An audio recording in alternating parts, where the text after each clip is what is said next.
you wanted to hear about Srila Prabhupada. That's the best subject. And I'd be very, very happy to try to share with you. So I heard the format will be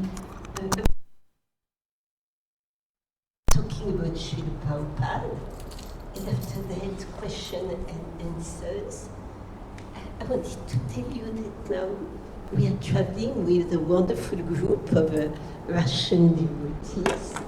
Here you have our wonderful devotee, Narada Muni Prabhu. He is also an organizer and inspiration for the group. There is another devotee who is not here called Vaniki Prabhu. Maybe some of you have heard. Very, very inspiring. So Narada Muni very kindly is going to lead a kirtan for us. Wow. To help us tune in to the wonderful meeting. Thank you so much.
Let us. Hare Krishna. Hare Krishna. We are very fortunate. It's very rare nowadays because we are moving more time away from the Prabhupada. We have very few devotees who are directly seeing Prabhupada. They got instruction from Prabhupada. So very few of them we are available. So but still we are fortunate. We have few. So it's our good fortune that we got the time and blessings of Mataji. So all of you know Mataji, how she got introduced to Krishna consciousness in France, and by the instruction of Srila Prabhupada, then she moved onto Russia, which is that time the preaching was like behind iron curtain that was happening. It was a very, very tough time where Mataji has contributed her services to movement as well as to Srila Prabhupada personally, and she is very rich in her own Krishna consciousness, and she is ecstatic all the time. She is known for that. So we are very blessed to have her association. Let us welcome her amongst us by chanting Hare Krishna Mahamantra. Hare Krishna, Krishna Krishna, Hare Hare, Hare Rama, Rama Rama, Hare Hare. We have also FM translation. If at all somebody doesn't understand English,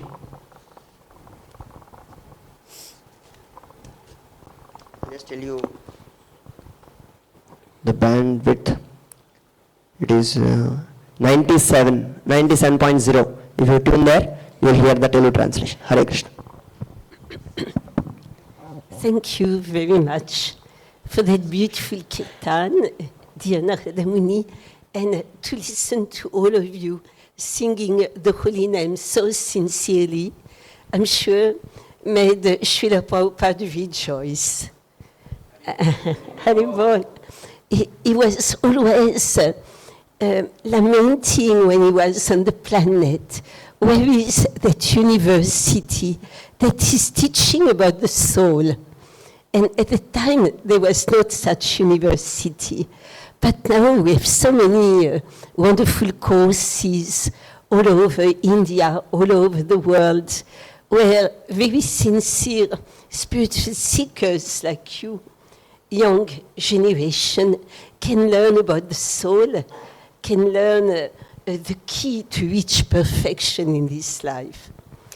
So let us thank Srila Prabhupada and say the prayers all together, if you like. Om Adgana Timinam Dasya Gyanam Shanam Sadakaya Shaksun Militam Yena Tasmai Shri Gurave Namaha. Namah Om Vishnu Padaya Krishna Prestaya Bhutale Srimate Bhaktivedanta Swaminiti Namine Namaste Saraswati Devi Gauravani Prachaline Nirvisesa Shunyavadi Pashatya Deshatarine Jayu Shri Krishna Chaitanya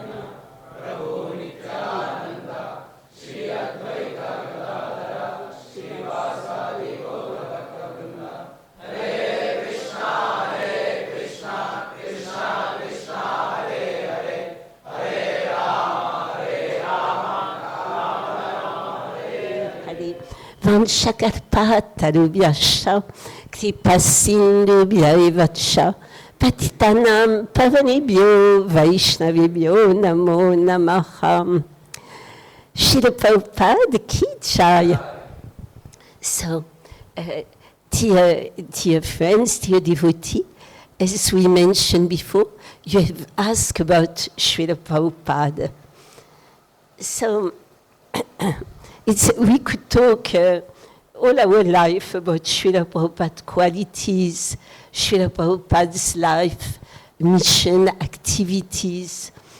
But I was thinking today, because we are traveling with wonderful Russian devotees, to tell you about Srila Prabhupada and Russia, if you like. And after, you can ask questions, and I will try to reply. So you ask about the spiritual master. And actually it's very, very beneficial, very auspicious. Because you know that Krishna, you have been studying Bhagavad Gita, other books, maybe Srimad Bhagavatam. And I'm sure you know the verse in Bhagavad Gita where Krishna give actually the key for spiritual success. If you know the verse, we can recite it all together. You know, it's Tadvidi Pranipatena Parina Shena Sevaya Upadekshantite Gyanam Gyaninas Tadvadadashana Haribol. So you remember it says, Krishna tells Arjuna, just try to learn the truth by approaching a spiritual master. Inquire from him submissively and render service unto him. The self-realized soul can impart knowledge unto you because he has seen the truth. Yeah. And in Srimad Bhagavatam also, a few verses are talking about the spiritual master. How he's the captain of the ship, and he's leading the boat with all of us to cross over this terrible material ocean, you know, when we have so many miseries, namely birth, old age, disease, death.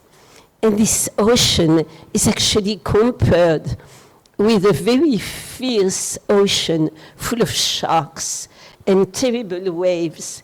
But when we have the mercy of the spiritual master, this ocean becomes reduced to the water contained in the footprint of a calf. And then it's very easy for us to cross over. So we are in this situation. Of course, we have Prabhupada, who is the founder, Acharya, of the International Society for Krishna Consciousness, who made a miracle at an old age, almost 70, to cross the ocean when nobody else wanted to cross this ocean to come to the land of the Mlechas and the Yamana. Everybody was afraid. But Prabhupada took the risk, and in hardly 12 years, all over the world, Hare Krishna Mahamantra is known and chanted by sincere soul. We can go to to the forest of South America, you will find people with Prabhupada books chanting Hare Krishna. You can go to the North Pole in Russia. There is a city called Murmansk. It's 300 kilometers above the line of the North Pole. And you cannot grow anything.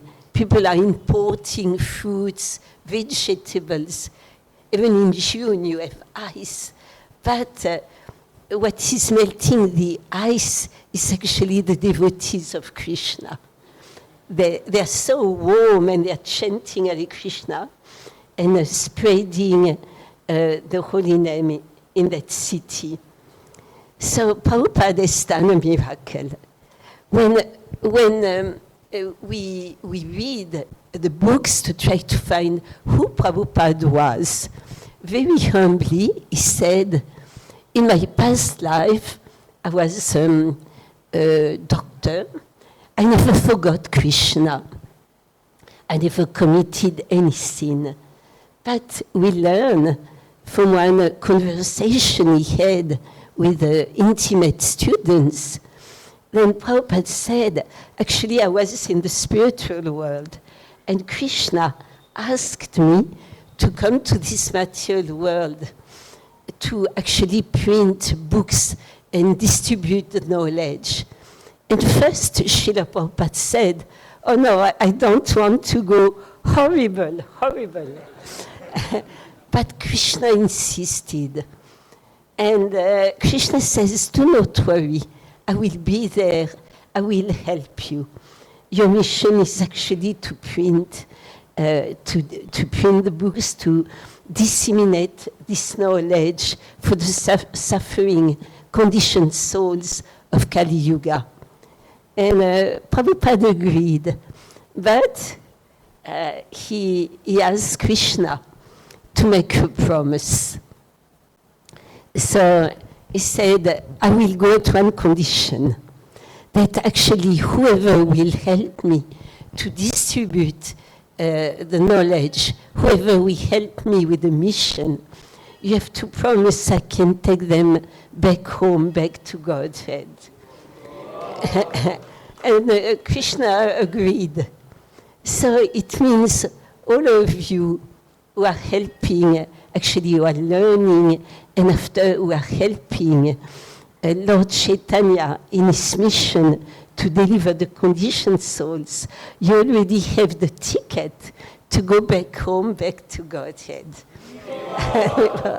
But it will the time will depend on your own desire, how long you want the ticket to be used. If you want to go back to Godhead in this lifetime, you can. Or if you want to take a lot of stopover, it's like when you travel over the world. You can go directly to your destination. Or you can make many stops over.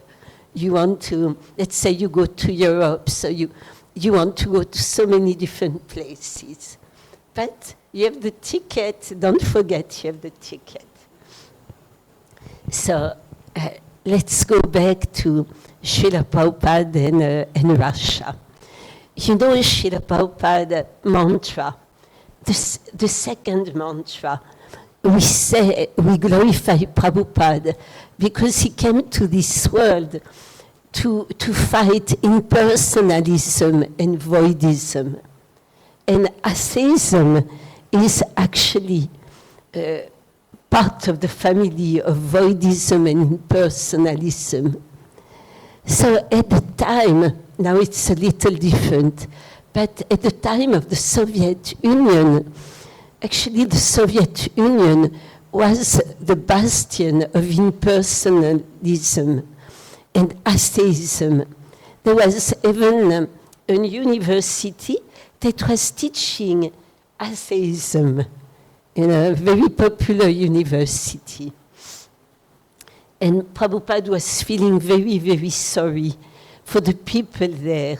He was saying the people are good, but the communist regime is actually stopping them to worship God.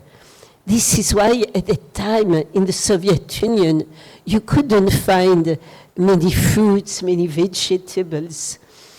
People had to queue online in Moscow to get cabbages, potatoes, carrots. That was mostly that. And Prabhupada said it is because material nature is actually beholding a wealth because of this communist regime. So Prabhupada was always thinking how to spread this Krishna consciousness there. In the year 70, he had a disciple in Germany called Krishnadas Prabhu. And Krishnadas Prabhu was in touch with a German Indologist. And he wrote to Prabhupada that he was told that in the Soviet Union, a lot of scholars in university were studying the Vedic culture. So Srila Prabhupada became very excited. And he told Krishnadas, you arranged everything, you take me there, and I will go to every town and village. We will distribute books, and we will chant Hare Krishna and give lectures. It didn't happen in the year 70. But in the year 71, I remember I was in London, we heard something extraordinary. Srila Prabhupada is behind what we called at that time the Iron Curtain. You know, that was the Cold War between Russia and America. And it was very secret. We were all shocked that Prabhupada actually was in the Soviet Union because we heard so many terrible things about what was happening there. You know, if people were not agreeing with the regime, they were taken to camps. If they were famous people, they were disappearing from history books at that time. Nobody heard about them anymore. So I remember thinking, Srila Prabhupada is fearless. Srila Prabhupada is so brave. And I felt very proud of Srila Prabhupada. You know, he has absolutely no fear. How did he come here? Our dear Shyamasundar Prabhu, who was his secretary. Everybody knows about Shyamasundar. Huh? Yes. He was Prabhupada's secretary, and he wrote a letter to one of the scholars in the Soviet Union. His name was Professor Katovsky. And there is a beautiful, beautiful narration of the conversation between Prabhupada and Professor Katovsky. I think you can find it in the book Science of Self-Realization. Professor Katovsky was a very nice man, but he was completely brainwashed by the philosophy of communism. So he had very hard time to agree with Srila Prabhupada. Srila Prabhupada talked about Varnashram Dharma, how the different orders of life, the different Varna, were there into each society, even in the society of the Soviet Union. Naturally, when people were born, they had different tendency, you know, even in Russia. They could be like the Brahmana teachers, doctors, astrologers. They could be warriors or the administrative class, the Kshatriya. They could be also merchant, you know, like the Vaishya. And they could be humble workers, like the Shudra, in every society. So the conversation was really, really nice. You have studied in Science of Self-Realization? You have studied that? Yeah. Very, very interesting. And then the conversation in the institute came to an end. So Srila Prabhupada said, can I see the students? Because, as you know, he was very fond of talking to the students, like you. Because that's an age when most of the students are not deeply involved in family life yet. So more time, not so many responsibility, work to maintain the family. And that's an age where we are full of enthusiasm. We want to change the world. You know, we have the power to change the world, to, you know, when we find the proper truth, we want to share it, to deliver the world. But Professor Katowski told him, oh, today, no students. Then he says, can I see the other teachers? Oh, today, no teachers. So Professor Katowski was so frightened of KGB. You know what was KGB at the time? It was the secret police. Now it has another name in Russia. It's called FSB. But, you know, that was the secret police. And Professor Katowski was so frightened that he chose a day when nobody, even somebody who was sweeping the floor, was present in the Institute of Asian Studies. So Prabhupada was very disappointed. Prabhupada went back to his room. It was in, the room was in a hotel called National Hotel, facing the Red Square. And Prabhupada took some tour of Moscow, but he got very tired of it. So Shama Sundar Prabhu could see how Prabhupada wanted to meet the young generation. And Shama Sundar Prabhu was playing. And it was also Krishna's plan. So one day, Shama Sundar went to buy some vegetables in a very posh grocery store. And there were some vegetables, some milk, some bread he went to buy. And a young man called Anatoly approached him. And at the time, you know, everything from the West was forbidden. So the young people were really hankering from goods from the West. So Anatoly was speaking good English. He was studying philosophy, many things in university. He was very bright, and he came to Shama Sundar and he said, do you have any jeans to buy? You know, blue jeans. So Shama Sundar said, no, you see, I'm dressed in a dhoti, and I don't have any. Then he says, do you have any records from the Beatles to sell? He said, no, I don't. But my spiritual master is actually the spiritual master of the Beatles. Would you like to meet him? And Anatoly says, oh, yes. And he had an Indian friend called Madhukar. So they went to meet Srila Prabhupada.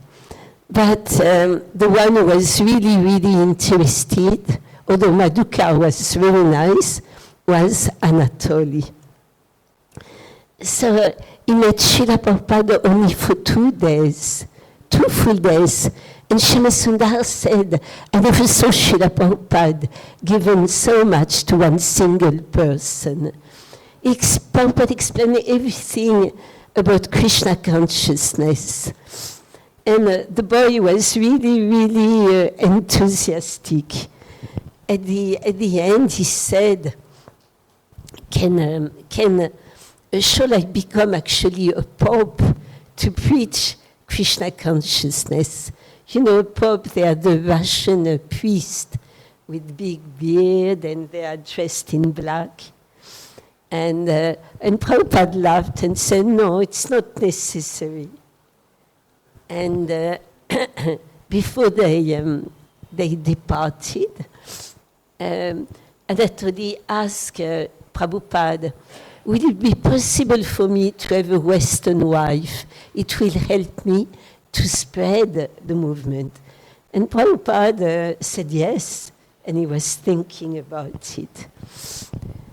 So what Prabhupada said to Shyamasundar, he said, in India, when you go to the market, when you want to buy rice, you pick up a grain anywhere in the bag. And if the grain of rice is good, it means the whole bag will be good. Same with the youth in Russia. He met one boy, and he was so impressed by that boy, then he thought the whole youth will be very introspective, very interested in Krishna consciousness. And it did happen. So that devotee was very empowered by Srila Prabhupada. He was very sincere. And from him, so many other sincere souls came. And now you meet them, they come to India, they are all over the world, you know, and they are very enthusiastic, very sincere. What to say? Shall I tell you a little bit my story? It's okay. Or did you hear it already? Yeah. You're very polite, I can see. Okay, let's say.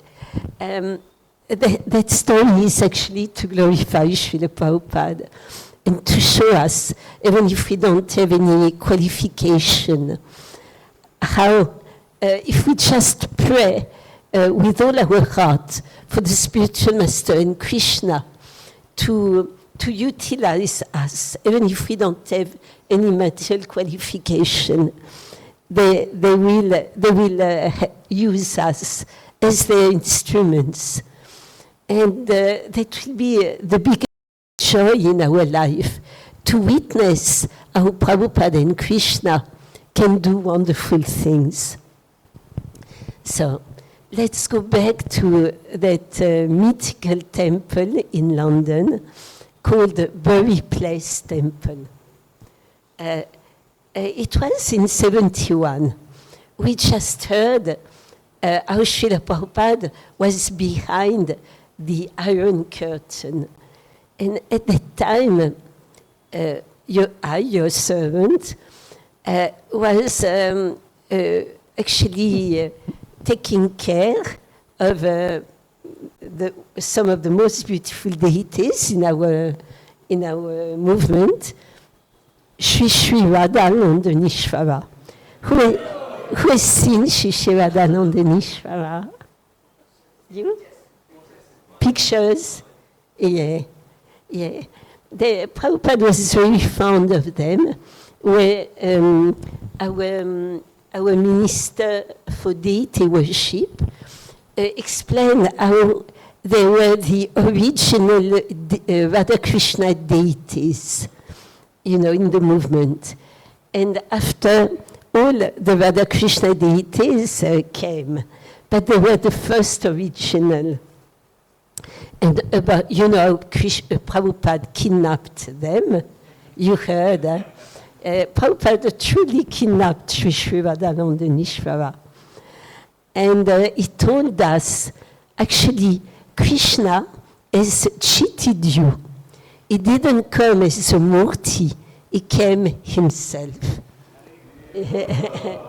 So I was actually learning very, very simple deity worship, not like we do now in our temple. Very, very simple, that Yamuna Devi had learned from Prabhupada. And at one time, Prabhupada invited about 20 devotees to go to India. He said at that time, he didn't want to go back to India, you know. He found etc. in the Western world. But Krishna told him to come back to India and to also revive Krishna consciousness in India.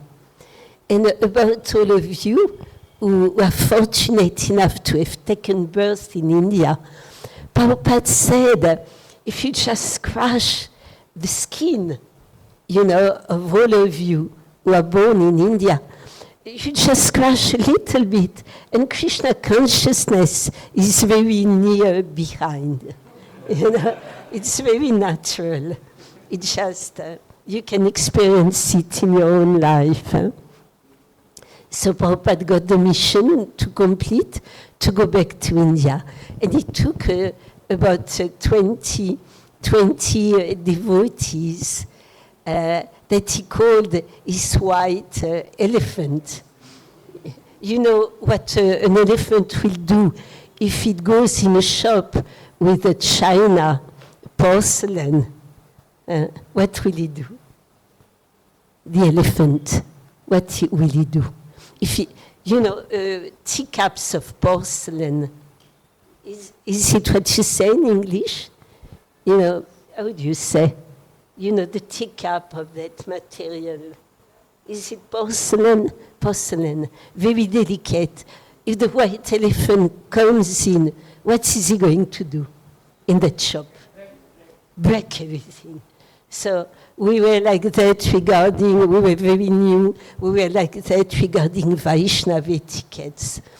To give you example, when the first devotees, Western devotees came to Vrindavan, they were living in Radha Damodar place, and it was very austere, very little Lakshmi, not like this beautiful opulent temple of Balaji.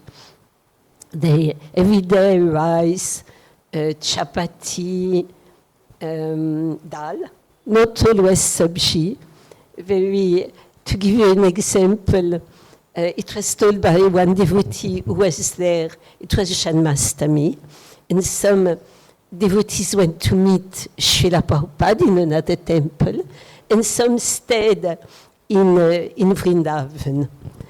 And there was the Janmastami feast, so it was dal, rice, chapati, and one banana.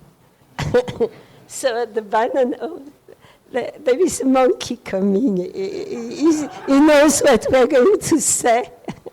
So everybody was keeping the banana very preciously on the side for the dessert. And all of a sudden, a monkey came. And the monkey looked, and everybody froze, you know. And the monkey jumped on one banana and stole it, and the poor devotee was broken. You know, they were very, very poor at that time. So some devotees were actually going to Lloyd Bazaar, who was not the Lloyd Bazaar we know now, and they stole vegetable and they stole sweets, and the Vrajabasi came to Prabhupada complaining. But why are they doing that? If they would ask, we would give them. And Prabhupada was actually the most honest, most Brahminical person in the universe. And to take the blame on himself, you know. He said, forgive me, forgive them. They are not trained yet. They're like monkeys. And it was true, you know. So Prabhupada took his wonderful white elephants to India. And people became very impressed, although we were like monkeys, they were very impressed, that because everybody was looking towards the American dream. But it was a dream of plastic, a fridge, a cooker, a shower. And they were looking toward this civilization who had no culture. So when they saw that people who had all the material necessities of life were actually taking Krishna consciousness, they could realize the value of Bhagavad Gita, Srimad Bhagavatam. So to come back, Yamuna actually left for India with Gurudas, her husband, and I was left to take care of a beautiful Shishivada Londonishvara. Actually, they were taking care of me. And one day I read something very beautiful in Prabhupada's purport. And amazingly, I tried to find where it was. I could never find it again. It says, if you read the books of the spiritual master, if he asks you to do something a little difficult, and if you say yes immediately, then you will make a lot of progress in spiritual life. I became very, very enthusiastic, and by the time I understood Krishna and Srimati Radharani, they were a person, because I came as a no-fight impersonalist, but they changed my heart, So I ran to them and I said, "My dear Lord, you're so bright, so clever, you can do anything. Can you make it that Prabhupada will ask to do something a little difficult? But please, my Lord, you have to remind me to say yes."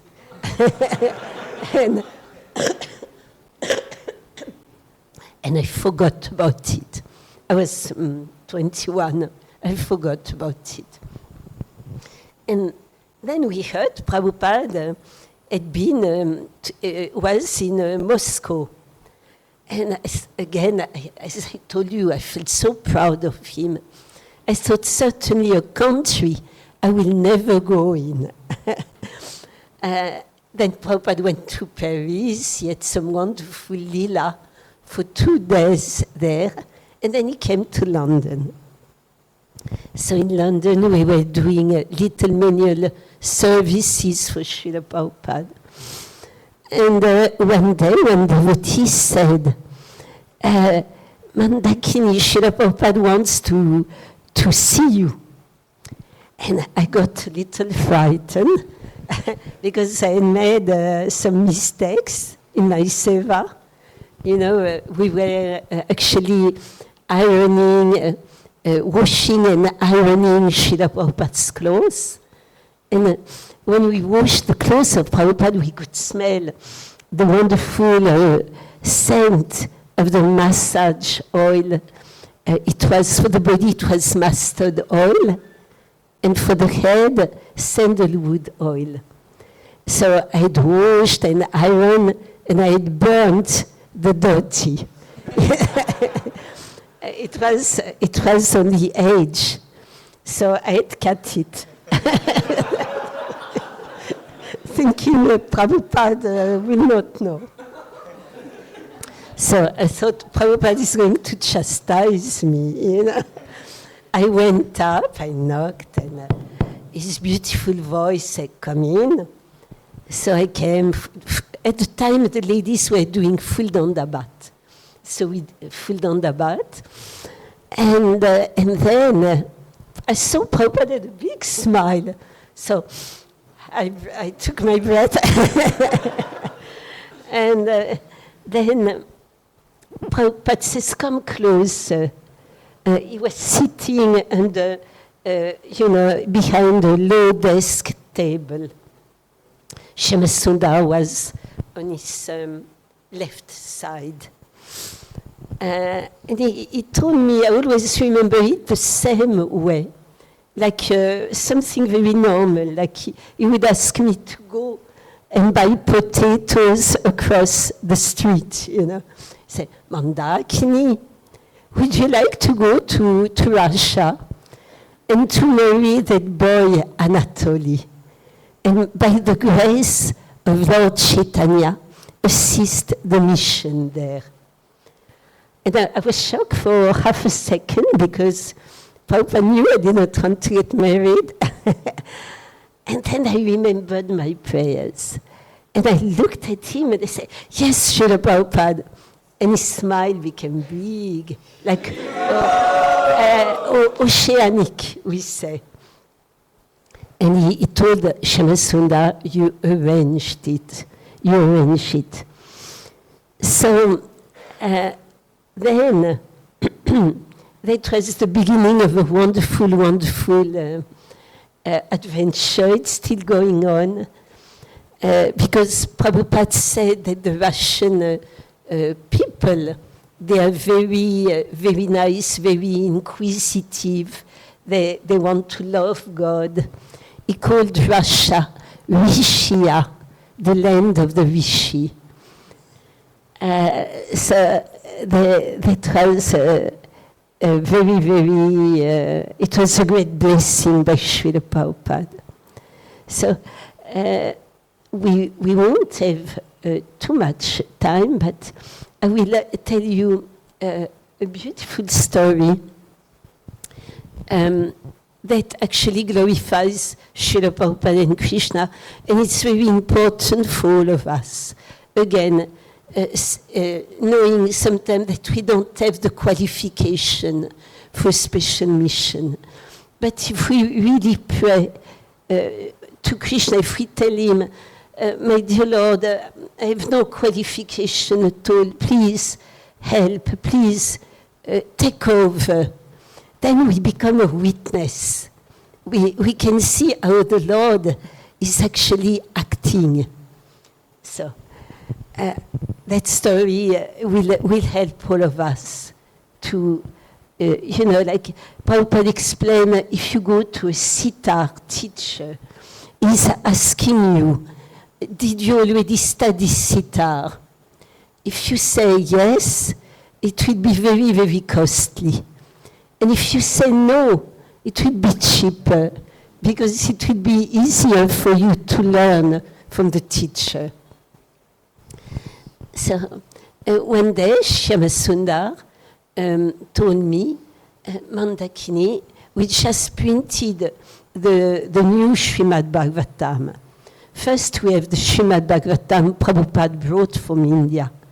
But now they printed in 2 volumes the first canto with beautiful paintings from the BBT painter, artist. Would you like to take them to Moscow? And I say, yes, Prabhu, of course. And then I was trying to think, what's the best way? Should I take a plane? Should I take a train? What's the best way for the Srimad Bhagavatam to go to Moscow? Because I didn't know at the time, but I heard later that the communist regime had 3 enemies. The first was rock and roll music. The second was Coca-Cola. And the third was Hare Krishna. And the books. In the year 2011, we had a big festival where the first veterans came and told their story, the Russian devotees who were in the camp, in the prisons. So we went with Shyamasundar, and we were amazed how humble they were. So one told us the following story. He told us, actually, I was a KGB officer. I was working in the secret police. And one time, my superiors came to me, and they gave me a book. And they say, you have to study this book very, very carefully. You can take all the time you need, because it is very important to know the philosophy of our opponents. Then we can defeat them. Prabhupada was saying the same thing about Mayavad philosophy. So I think you have guessed which book it was. Yeah, Bhagavad Gita as it is by Srila Prabhupada. So the boy took the book, he started to read, but he had a big, big problem. He loved it. He loved it. And then he got a list also of devotees to be arrested soon. So he went to the devotee, he knocked, Vaishnavi opened, she got frightened, and he says, don't worry, I just have a question about Bhagavad Gita. And he said, by the way, you should move very soon, because the police will come and arrest you. Tell your friends to move. Then the superiors came back, and they said, what's happening? We told you to take a long time, but it has been a real long time. What's happening? And he said, you know, I love my country. I love Lenin, I love Marx, I love Stalin, even. But I always have served you. And I served you by studying this book, but I have a big problem. I don't see anything wrong about it. So they were shocked, they discussed, they tried to convince him. He couldn't be convinced. So they had to resign from their post because they couldn't convince him. They didn't punish him because he had been a good officer, but he had to leave KGB. So the books were very much in the line, in the eyesight of the communist regime. But I didn't know too much about it. So I had them with me, the 2 volumes of Srimad Bhagavatam, and the train was going on. It took 3 days and 2 nights. Then there was an old lady who came to me and she said, I hope you don't have any religious books with you, because it's very dangerous. The militiants will become mad. They will look everywhere. You cannot hide them. They will look in your suitcase, under your bed, everywhere. So Krishna had sent that lady. So I looked at her, I smiled, and I said, no, I don't have any religious book. Don't worry. But I was thinking what to do, you know. The books have to go to Moscow. And I saw a very nice Indian young gentleman. So I thought, maybe the books I can put in his suitcase. Because he's from India. It won't look so strange. I started some small talk, and his wife came. She was very nice. And he asked, do you have any friends in Moscow? So I said, yes, I have a Russian friend. I was not married yet. And I have an Indian friend. He said, oh, an Indian friend? What is his name? Maybe I know him. So I told his name. His name was Madhukar Tondon. And he looked at me, you know, very surprised. He said, Madhukar Tondon is the son of my boss. And then I knew Krishna had arranged everything. And I started to smile and feel so much happiness within. I knew it was Prabhupada and Krishna's plan. And because I knew what was the job of the father of Madhuka. He was actually a very high, one of the highest ranked diplomat at the Indian embassy.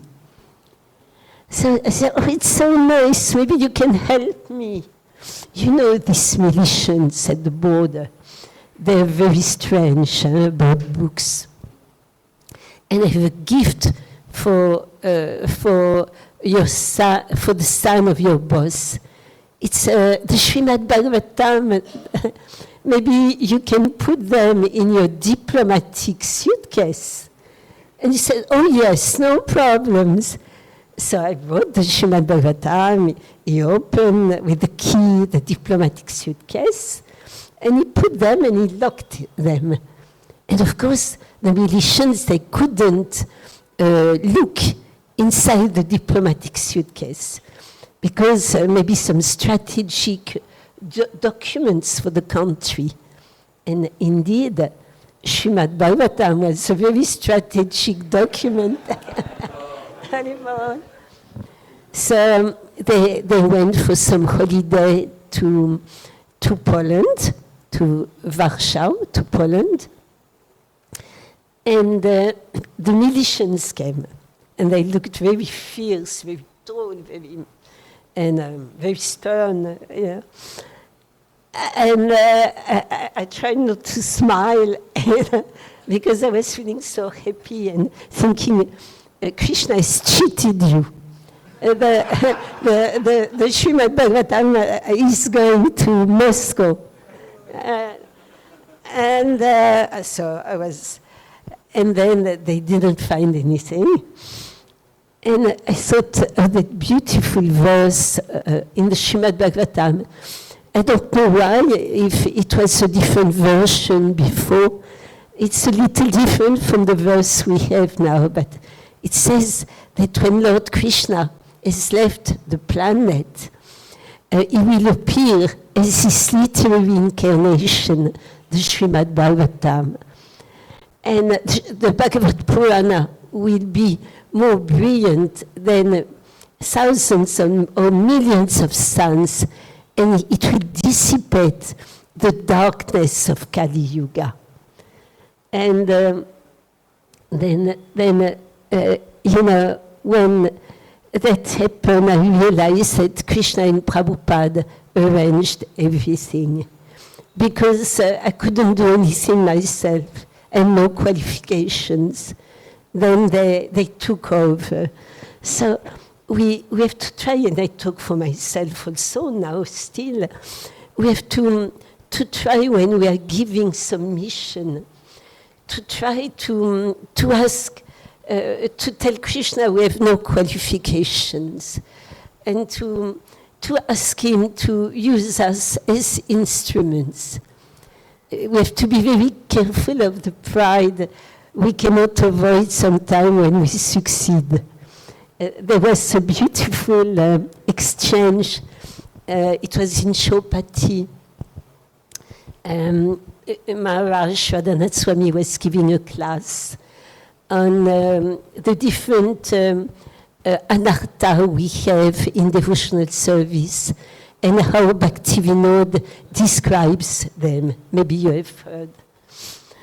And one Prabhu, let's call him Krishna Das, asked a question. He said, Maharaj, it's very difficult. Sometimes when I do some devotional service and the result is very good, the devotees are praising me. And I cannot help feeling a little pride within. So, Maharaj's sense of humor. He has a great, great sense of humor. So he says, yes, my dear Krishna Das Prabhu, you are so great. And he started praising him for about 10 minutes. You are so great. You did that service. You got that result. It's so wonderful. And he went on and on and on. And then he said, you are so great, dear Prabhu, that it's going to be very difficult for you to go to Krishna. You have to be very careful. to know Krishna is the doer. That we are just a humble servant of the servant of the servant, 100 times removed, like that. So, dear devotees, is that time to stop now? If you have any questions, or if you want to share, I know some of you are very senior devotees, and if you want to share anything, you're most welcome, or if you have any question. Yes, dear Prabhu. Oh. Thank you very much, Mataji. We are very blessed and fortunate to have your association. Very much inspired by hearing Prabhupada Pastimes. And I had a question. I mean, I was very much thinking that how that time when Srila Prabhupada time, all the devotees were so missionary and they were ready to do whatever Srila Prabhupada wanted, whatever will please Srila Prabhupada. So they were ready to go to any extent, and we can see the living example in front of us here. So how you agreed for that difficult instruction. So how can, because for us we take it so granted. Now for one Bhagavad, 2 volumes of Bhagavatam, how much risk you had to undergo to carry to Moscow. So we have Bhagavad Gita available, and still to go out and distribute, that inertia is there. So if you can give us some guidance, how to develop that conviction as well as that missionary spirit to go out and spread the message of Krishna consciousness. Oh, Haribol, Prabhu. One small announcement, SVC college students, so you can start, others will remain. So your college, it is getting late, so you can start. Hare Krishna. You can continue, Mataji. Thank you very much, everybody, and thank you for your beautiful question. No, I mean, no service is more difficult, or even to go out to distribute Srimad Bhagavatam is very, very difficult. It's like going to Moscow. It's the same. So we can, what can help us to go? First, we have to pray to Lord Nityananda. We have to remember how Lord Nityananda was actually hurt by Jagai and Madai. But he would go on, he wouldn't take any offense. He would just see how the conditioned soul was suffering.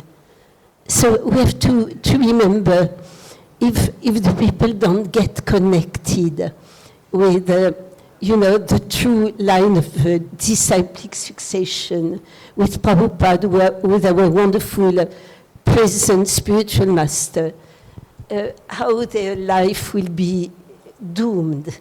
We remember they suffer. We have to pray to Lord Nityananda. We have to be able to preach, or to help Prabhupada preach by distributing the books. Srila Prabhupada was quoting Srila Bhaktisiddhanta Saraswati Thakur, saying that it's in Shishastakam we have to be very tolerant, very, very humble. It's in Shishastakam beautifully expressed, more humble than the blade of grass. We walk on the blade of grass, but it comes up again, more tolerant than the tree. We take everything from the tree, its very life, but the tree is still giving shelter from the scorching heat. The tree is giving fruits, flowers. So these qualities have to be there. And we have to not to be discouraged, because sometimes we will have good results in distributing, spreading the message. Sometimes we won't have good results, but that's the intention that counts. Prabhupada, your dear Gurudev, Krishna, they're seeing the intention. They could make the whole world Krishna conscious at once if they wanted. But they left the mission for us. Like somebody asked Srila Prabhupada, how can we repay you? he said, it's impossible to repay me, but you can please me. And all of us, we can please him. He says, you kindly accept what I gave you, and you share it with the world. So in this consciousness, we can go out, and we can when we go out to distribute the books, like Srila Bhaktisiddhanta Saraswati Thakur said, we have to beat our mind with the shoe. You know, we may feel a little bad. What are people going to think of me?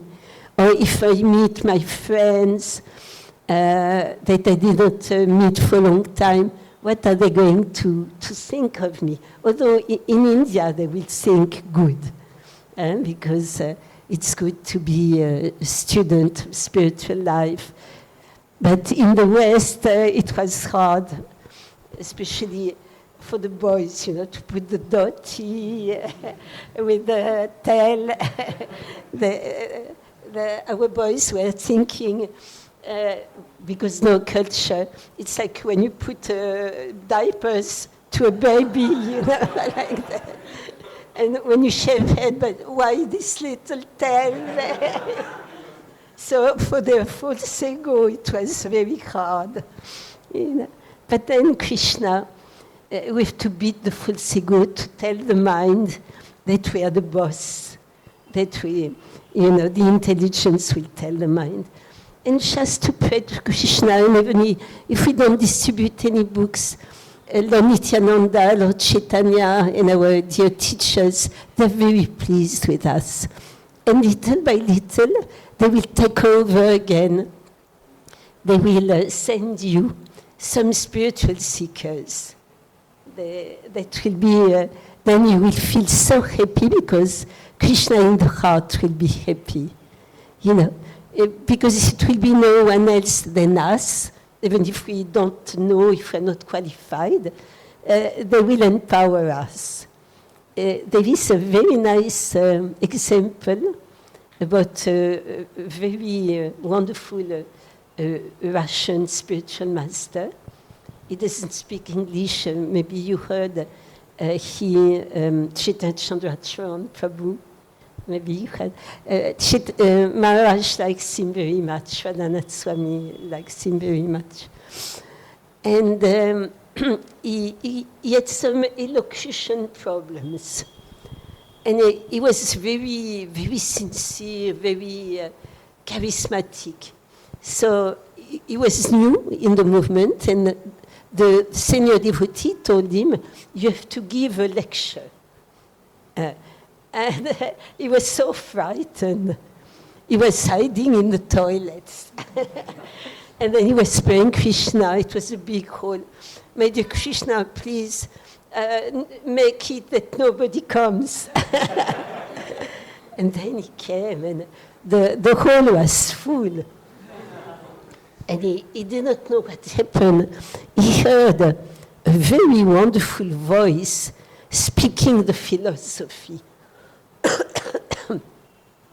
And with arguments and from the Shastra, he couldn't have think. He did not know himself. And he was listening to that voice. And after some time, he realized it was him speaking. And there was no elocution problems, and the philosophy was right to the spot, you know. So that's the way Krishna is taking over. When you go and distribute books, so you just try your best. And after, when you become a little bit more, you know, used to it, you just have to pray to Paramatma in the soul of the person to try to understand the psychological makeup of the person, to really feel some spiritual love for the person. And, you know, for example, if the person is a Kshatriya, you can show him the picture of the Battle of Kurukshetra in Bhagavad Gita. If he's a psychologist, you can tell him about the 6th chapter of Bhagavad Gita. you know, how everything works. We're not this body, the soul, the senses, the mind, the intelligence. You can try. If the person says, I don't need it, you have said to him, this book will make you happy. I don't need it. So our other spiritual teacher in the Russian group is distributing a lot of books. So he tells people a lot of things like that. I don't need it. I'm happy. Or you are happy, but you're in a hurry. Where are you going to? I'm going to see some friends. Oh, you need some friends. So you will find happiness with this friend. You're not really happy. You're still looking for it. You know, there is always something to touch. So the secret is never to become discouraged. To know we are small and Krishna is great. And ask him to empower us. So I don't know, dear devotees, maybe your time is up, or if you want to share or add, let's say in five minutes, we are going to have another class, I think. Mataji, we will quickly take group photo. Yes. Then we can. So SVC devotees who went, you can call them.